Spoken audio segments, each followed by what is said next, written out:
আচ্ছা, আপনি কি নীল ভিডিও দেখেন? হয়তো দেখেন। না, আমি আপনাকে জাজ করছি না। তাহলে আজ একটা গল্প বলি চলুন। সুদূর মুম্বাই থেকে উড়ে আসা খ্যাতনামা এবং সম্ভ্রান্ত সেই অভিনেত্রীর সামনে সেদিন বছর দুয়েকের বাচ্চাকে আনতেই চাননি অনাথ আশ্রম কর্তৃপক্ষ। কেননা বিগত 2 বছরে অনাথ আশ্রমে দত্তক নিতে আসা পরিবারের মধ্যে প্রায় 12টি দম্পতি ওই বাচ্চাকে দত্তক নিতে রাজি হননি। কারণ ওই বছর দুয়েকের কন্যা শিশুটির গায়ের শ্যামলা রং এবং তার শারীরিক অসুস্থতা। দত্তক নিতে আসা বাকি দম্পতিদের সাথে সেদিন লাইনে দাঁড়িয়েছিলেন সেই অভিনেত্রী ও তার স্বামী। নিজেদের পরিচিতির কারণে কোন রকম অতিরিক্ত সুযোগ সুবিধা তারা নিতে চাননি। শিশুদের ঘরে ঢুকতেই প্রথমেই চোখে পড়ে ঘরের কোনায় হাতে একটা সেরা পুতুল নিয়ে খেলায় মত্ত এক ছোট্ট রাজকন্যার উপর। গায়ে আতময়লা সাদা একটা ফ্রক, চুল বাঁধা ঝুটি করে অভিনেত্রীটি আলতো পায়ে গিয়ে কোলে তুলে নেন মেয়েটিকে।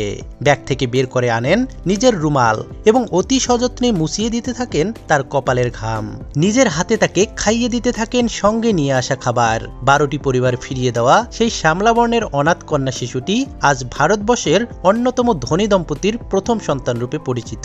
অনাথ আশ্রমের 10x10 কামরা পেরিয়ে আজ তার জীবন জুড়ে রয়েছে বহুতল বিলাসবহুল বাংলো এবং উন্নত মানের জীবনধারা, হাজারো সুখ স্বাচ্ছন্দ্য এবং একজোড়া দায়িত্ববান বাবা মা।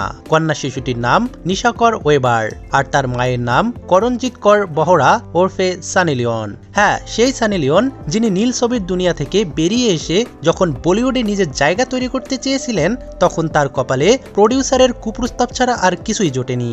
আসলে নীল স্টার কিনা তাই খুব সহজলভ্য এমনটাই ভাবনা ছিল অধিকাংশ লোকেদের।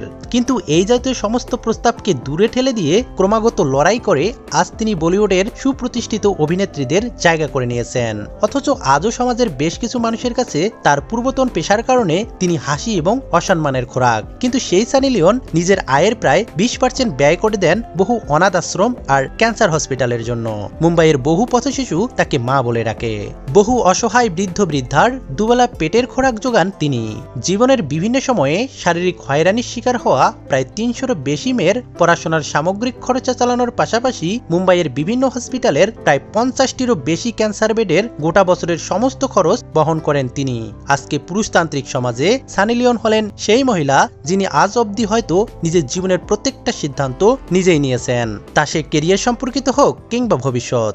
আজ নীল স্টার সানি লিওনকে ছাড়িয়ে গেছে স্ত্রী, মা, একজন প্রতিষ্ঠিত নারী করণজিৎ কর বহরা, যিনি বারংবার নিজের কাজের মাধ্যমে প্রমাণ করে দিয়েছেন শির দ্বারা সোজা রেখে লড়াই করলেই যে কোনো অসম্মান, অপমান, সমস্যাকে ছাপিয়ে যাওয়া যায়।